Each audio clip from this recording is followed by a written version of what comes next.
नमस्कार, आपके साथ मैं हूं राजेश कुमार और मैं हूं सब डिवीज़न पाडर के ल्योंडी गांव में। जी हां, आप सभी को बता दूं कि सब डिवीज़न पाडर जो है अपने धार्मिक क्षेत्रों, धार्मिक कार्यक्रमों के लिए या फिर प्राचीन जो कार्यक्रम यहाँ पर मनाए जाते हैं उनमें पूरे विश्व में प्रसिद्ध है। और आज ही हम ऐसा प्रसिद्ध मेला जो है ल्योंडी गांव में चल रहा है, वहाँ पे एक्सक्लूसिव कवरेज आप सभी तक पहुँचाने की प्रयास करेंगे।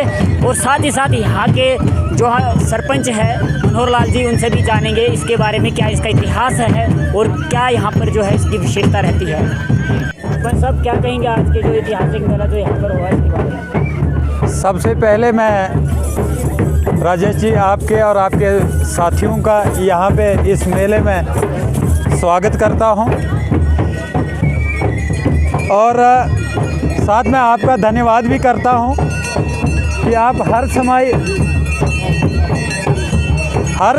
हर वक्त हर एक जगह पे वो धार्मिक कार्यक्रम हो या सियासी कार्यक्रम हो या किसी भी किस्म की पार्टी की कोई भी समस्या हो, उसको आप उठाने के लिए हमेशा प्रयास करते हैं और पार्टी को एक अच्छी दिशा देने की कोशिश करते हैं। यही एक अच्छे मीडिया कर्मी की पहचान होती है।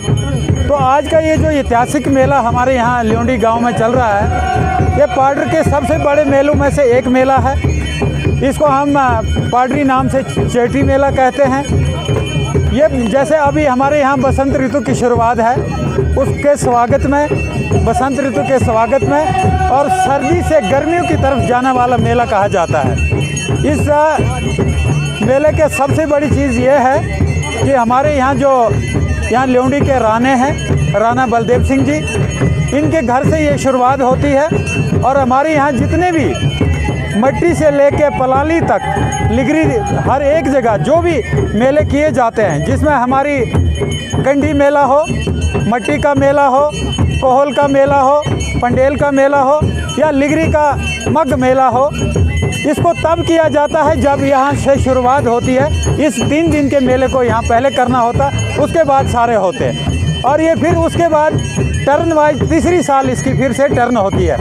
तो मैं आपकी जानकारी के लिए बताऊं कि ये आज के दिन का जो मेला है चंडी माता के नाम से है और चंडी माता यहाँ सदियों से प्रसिद्ध है। और यहाँ पे जितने भी ये चेलागण जो जितने भी जमा हुए हैं, ये चंडी माता के चेले, मेहराज मट्टी के चेले, नौगढ़ वज़ीर कोहल के, कोलूवीर हुरानगवाड़ी से, इसी तरीके से लिगरी से नैनी माता, शेल से कोलूवीर, पंडेल से चंडी माता या अपने नागड़ी माता या इधर से कासर नाग। तो जितने भी हमारे इस एरिया के ये जितने देवी देवताओं के चेले, ये सब यहाँ इकट्ठे हुए हैं आज इस मेले को करने के लिए।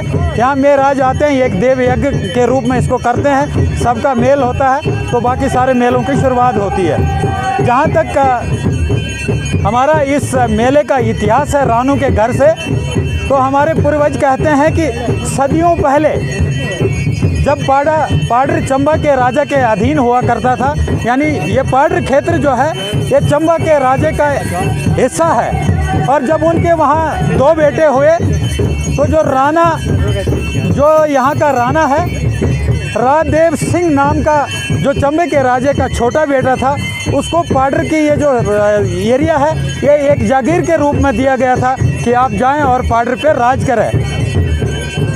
रादेव सिंह जो चंबे के राजे का बेटा था, उसके साथ एक कुछ कर्मचारी भी आए हुए थे। जब वो पाडर उनको हिस्सा दिया तो वो सबसे पहले मचेल में जाके बैठा।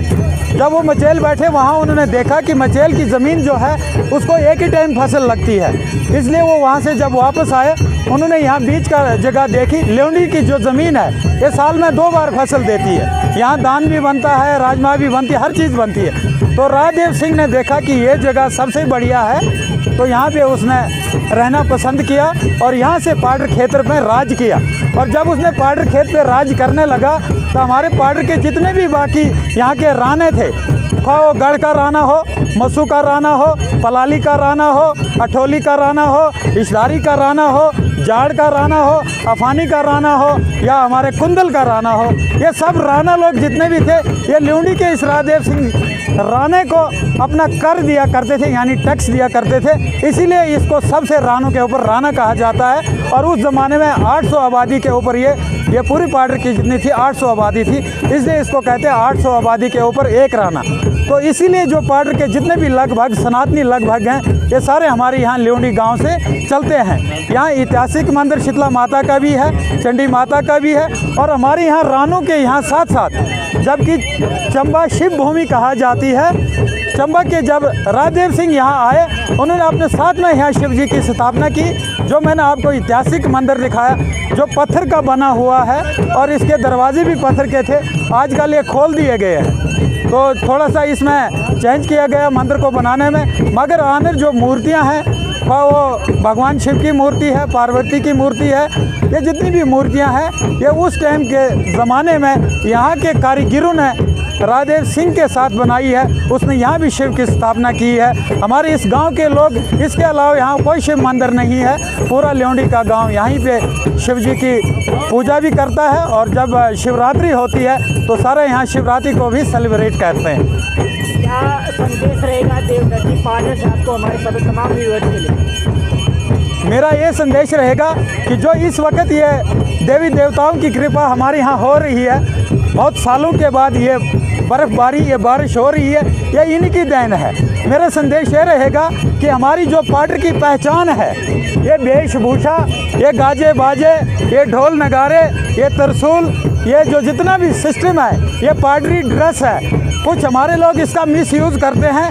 ये पवित्र ड्रेस माना गया है, इसको सिर्फ देव कार्य में लगाया जाता है, प्योर ऊन का ये होता है। जितने भी इन चेलों को ये ड्रेस लगा है, मैं अपने लोगों से, मेरा यही आह्वान रहेगा कि पाडर के कल्चर को ज़िंदा रखने के लिए, पाडर के नाम को सबसे आगे ले जाने के लिए ये जो हमारे ऐतिहासिक कार्यक्रम है, ये सबसे बढ़िया साधन है। और इसकी वजह से हम सारे लोग इकट्ठा भी हो सकते हैं, एक दूसरे से मिल भी सकते हैं, और हमें इन मेलों में कुछ दिन एंजॉय करने के लिए मिलते हैं। तो मेरा यही संदेश रहेगा कि जहाँ भी पाडर के क्षेत्र में जो भी ऐतिहासिक मेला है, उसको बढ़िया तरीके से करें, अच्छे तरीके से एंजॉय करें, और सब आएँ, मिलें, और इसी से हमारे समाज का कल्याण भी होता है, इसी से हमारी पहचान भी है। साथ में मैं आपके चैनल के माध्यम से अपने लोगों को कहूँगा कि जहाँ भी ये प्रोग्राम होता है, सबको उसमें भाग लेना चाहिए। और आपके चैनल के माध्यम से मैं अपने यहाँ के सब डिवीज़न का भी धन्यवाद करूँ कि इस मेले को करने के लिए जितने भी हमारे यहाँ, मैं एक पंचायत के प्रतिनिधि होने के नाते, जब भी हम कोई भी कार्यक्रम करते हैं तो हम अपने एडमिनिस्ट्रेशन को आगाह करते हैं, और हमारे एडमिनिस्ट्रेशन ने हमारा भरपूर सहयोग किया है। वो सब डिवीज़न की एडमिनिस्ट्रेशन हो या डिस्ट्रिक्ट एडमिनिस्ट्रेशन हो, खास करके हमारे एसडीएम साहब जो इस वक्त पाडर में हैं, अपने ऋषि कुमार शर्मा जी, वो हर वक्त हर समय हमारा सहयोग करते हैं। हमारे साथ पुलिस कर्मी हैं, एसएचओ साहब का भी आपके चैनल के माध्यम से धन्यवाद करूंगा, डीएसपी साहब का भी करूंगा, तहसीलदार ठोली का भी करूंगा, पीएचई विभाग का भी करूंगा, हमारे ये जो अपना पीडीडी डिपार्टमेंट है, जिन्होंने यहाँ 2 दिन से लगातार बिजली सप्लाई रखी है, उनका भी धन्यवाद करूंगा, पीडब्ल्यूडी का भी धन्यवाद करूंगा, जिन्होंने 2 दिन से हमारा गुलाबगढ़ से लियोंडी तक रास्ते को खोलने के लिए पूरी कोशिश की और अपने कार्य अंजाम दे रहे, उनका भी बहुत बहुत धन्यवाद करूंगा। साथ में अपने फूड एंड सप्लाई का डिपार्टमेंट जो अपने ट्यासो साहब यहाँ पे हैं, उनका भी धन्यवाद करूंगा। उन्होंने भी कोई कमी नहीं रखी है। यहाँ पे हर किस्म के पीएचई का डिपार्टमेंट हो या अपने हेल्थ डिपार्टमेंट है, बीएमओ साहब पाडर हैं, उन्होंने भी अपने कर्मचारी यहाँ भेजे हैं दवाई लेके। तो जो कुछ मुझे से अभी जो डिपार्टमेंट छूट गए हों, मैं उन सब सरकारी तंत्र का भी धन्यवाद करूंगा जिन्होंने मुझे इस मेले को करने में अपना सहयोग दिया, और जिस जनता ने यहाँ आके इसमें पार्टिसिपेट किया, खास करके आप लोगों ने इस मेले को पूरे जम्मू कश्मीर में यानी पूरे संपूर्ण भारत में दिखाने की कोशिश की, आपका भी बहुत बहुत धन्यवाद करूंगा। अगर और कुछ आप पूछना चाहें तो और भी कहने के लिए मैं धन्यवाद।